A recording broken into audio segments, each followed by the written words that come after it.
Hey, what do you say to Cruella when she tries to get the better of you? Thank you for coming, but you may go now. Good. Now say goodbye to her. Goodbye, Cruella. I'm Cruella.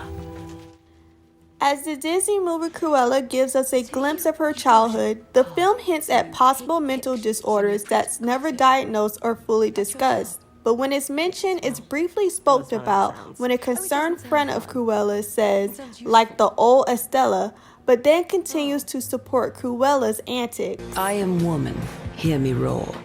Based in London, the film follows a young Estella, an aspired fashion designer. It explores her childhood and her obstacles and challenges. Estella was extraordinary, excellent, and her love for fashion was clear from the get-go.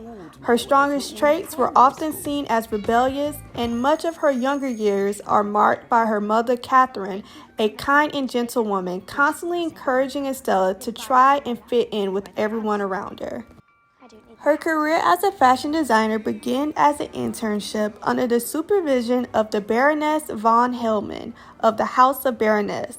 As she explores the world of fashion, new revelations of her past forced her to embrace and unleash the bold, confident, and cruel alter ego of Cruella Deville. Cruella's desire to be the center of attention at all times was damaging to herself and those around her. She's seen throughout the film to have tantrums, anger issues, and even rude outbursts. Cruella is indeed portrayed as an absolute psychopath. She lusts for power, wealth, and luxury and does not let the feeling of others, not even her high school friend Anita, get in her way. She has no empathy, no consideration. She wants and she takes. And of course, genetics plays a major role in certain mental disorders.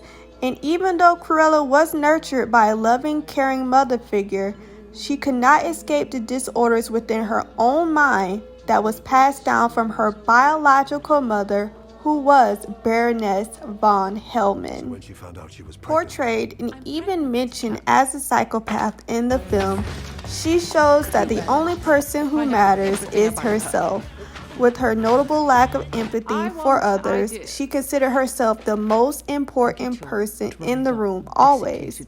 She even would regularly take ideas from her employees, even Cruella, and pass them off as her own and act like she thought of them herself.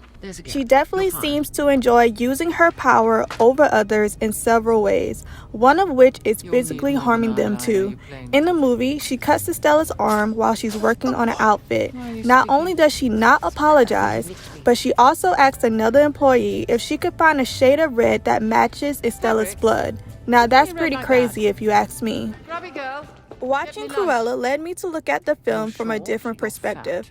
I realized it wasn't so much of what Cruella or Estella was doing that sparked my interest, but how the characters were portrayed on a psychological level.